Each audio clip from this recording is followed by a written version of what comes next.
तो बीजेपी को नया कार्यकारी राष्ट्रीय अध्यक्ष मिल गया। नमस्कार, मैं हूं नीलू। पथ निर्माण एवं नगर विकास एवं आवास मंत्री नितिन नबीन को भाजपा का राष्ट्रीय कार्यकारी अध्यक्ष बना दिया गया। घोषणा होने के पहले तक उन्हें इस बात का पता नहीं था, इस बात की जानकारी नहीं थी। एक अखबार को दिए इंटरव्यू में नितिन नबीन ने कहा कि कभी सपने में भी नहीं सोचा था कि इतनी बड़ी जिम्मेदारी मिलेगी। जब जानकारी मिली तो मुझे विश्वास ही नहीं हुआ। नितिन नबीन ने कहा कि यह भाजपा में ही संभव है, यही साधारण कार्यकर्ता को भी कार्यकारी अध्यक्ष की जिम्मेदारी दे दी जाती है। पत्र जारी होने से 1.5-2 घंटा पहले ही कार्यकर्ताओं का सम्मान समारोह था। किसी को आभास नहीं था कि समारोह के बीच का ही कोई राष्ट्रीय कार्यकारिणी अध्यक्ष बनने जा रहा है। नवीन ने कहा कि यह निर्णय बताता है कि कार्यकर्ता जमीन पर काम करेंगे तो पार्टी उन्हें कोई भी बड़ी जिम्मेदारी दे सकती है। प्राथमिकता पर उन्होंने कहा कि प्रधानमंत्री नरेंद्र मोदी के नेतृत्व में देश तेजी से आगे बढ़ रहा है। इसमें संगठन और कार्यकर्ता मजबूती और गति देने का काम करेंगे। नितिन नबीन ने यह भी कहा कि शीर्ष नेतृत्व और पार्लियामेंट्री बोर्ड ने जो विश्वास उन पर जताया है उस पर 100% खरा उतरने का पूरा प्रयास उनकी तरफ से होगा। बूथ से राष्ट्रीय स्तर पर संगठन को मजबूत कर आगामी चुनावों में जीत सुनिश्चित की जाएगी। शीर्ष नेतृत्व का पूर्व की तरह मार्गदर्शन लेते रहेंगे। कार्यकर्ताओं के बल पर पार्टी को हर राज्य में मजबूत किया जाएगा। उन्होंने अपनी प्राथमिकता कार्यकारी अध्यक्ष बनने के बाद बताई। उन्होंने कहा कि प्रधानमंत्री नरेंद्र मोदी, भाजपा के राष्ट्रीय अध्यक्ष जेपी नड्डा, गृह मंत्री अमित शाह और रक्षा मंत्री राजनाथ सिंह का मार्गदर्शन पहले से उन्हें मिलता आ रहा है। उनके मार्गदर्शन में आगे भी संगठनात्मक और चुनावी रणनीति बनाकर कार्यकर्ता और आमजन की अपेक्षाओं को वो पूरा करेंगे।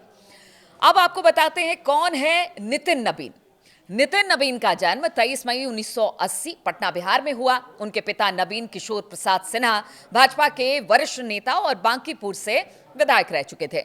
उनकी माता का नाम मीरा सिन्हा है। पिता के निधन के बाद वर्ष 2006 में पटना पश्चिम, जो कि अब बांकीपुर कहलाता है, उपचुनाव में नितिन नबीन पहली बार विधायक बने। उसके बाद उन्होंने 2010, 2015 और 2020 में लगातार चुनाव जीतकर बांकीपुर सीट पर अपनी मजबूत पकड़ बनाई। 2025 के बिहार विधानसभा चुनाव में उन्होंने एक बार फिर बांकीपुर से जीत दर्ज की। इस चुनाव में उन्हें 98,299 वोट मिले और उन्होंने राष्ट्रीय जनता दल यानी कि आरजेडी की प्रत्याशी रेखा कुमारी को 51,936 वोटों से हरा दिया। मंत्री पद और जिम्मेदारियां उनको क्या क्या मिली है वो बताते हैं। तो 2025 के विधानसभा चुनाव के बाद नीतीश की जो गवर्नमेंट बनी, नीतीश कुमार के नेतृत्व में और सम्राट चौधरी सरकार में नितिन नबीन को कैबिनेट मंत्री बनाया गया। वो वर्तमान में बिहार के पथ निर्माण मंत्री हैं। इससे पहले भी वो 2021-22 के दौरान इसी विभाग के मंत्री रह चुके हैं। 2024-25 के बीच उन्होंने नगर विकास और आवास, साथ ही साथ कानून एवं न्याय मंत्री के रूप में भी काम संभाला। इन विभागों में रहते हुए उन्होंने शहरी विकास और प्रशासनिक सुधारों पर बेहद ध्यान दिया। संगठन में उनकी अहम भूमिका रही है, जिसकी वजह से उनका चुनाव किया गया, इस तरह से बीजेपी का कहना है। तो संगठन में उन्होंने क्या काम किया? पार्टी संगठन में भी नितिन नबीन की अहम भूमिका रही। वो भारतीय जनता युवा मोर्चा यानी BJYM के राष्ट्रीय महामंत्री और बिहार प्रदेश अध्यक्ष रह चुके हैं। इसके अलावा वो भाजपा के लिए सिक्किम के प्रभारी और छत्तीसगढ़ के सह प्रभारी रहे, जहां पर पार्टी की चुनावी सफलता में उनकी भूमिका बेहद अहम मानी जाती है। अब काम, पहल और पहचान, इससे भी नितिन नबीन जाने जाते हैं। नितिन नबीन सड़क ढांचे को बेहतर बनाने और शहरी आवास योजनाओं को आगे बढ़ाने के लिए जाने जाते हैं। उनके प्रयासों से बिहार में सड़क निर्माण से जुड़ी कई योजनाओं को गति मिली।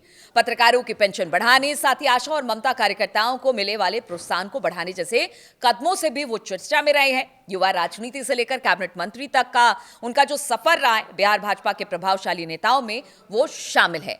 अब देखिए, इन्हीं सबको लेकर नितिन नबीन का नाम सामने आया। उनको बीजेपी का राष्ट्रीय कार्यकारी अध्यक्ष तो बना दिया गया है, लेकिन उनका कहना है कि उन्होंने सपने में भी नहीं सोचा था कि इतना बड़ा ओहदा, इतना बड़ा पद और इतनी बड़ी जिम्मेदारी मिलेगी। यानी नितिन नबीन के सामने अब एक बड़ी चुनौती है, क्योंकि सामने बंगाल का चुनाव है और उन्होंने बंगाल के चुनाव को लेकर भी अपनी नीति स्पष्ट की है कि आगे वो क्या करेंगे। अब पूरा दारोमदार उनके कंधे पर। अब देखना होगा कि नितिन नबीन की ये पारी और ये भूमिका किस तरह से आगे बढ़ती है। पार्टी ने कार्यकर्ता को सिखाने के साथ साथ, संवारने के साथ साथ बढ़ाने का हमेशा नेतृत्व ने मार्गदर्शन दिया है। और आज मैं अपने पिताजी को श्रद्धा सुमन अर्पित करने आया हूँ। महावीर मंदिर के दर्शन जहाँ से हम लोग को ऊर्जा मिलती है, पिताजी का आशीर्वाद जहाँ स्नेह के रूप में पिछले 20 वर्षों में जहाँ मैं पहुँच पाया उनका आशीर्वाद है, तो निश्चित रूप से उनका नमन करते हुए आगे की यात्रा शुरू करेंगे।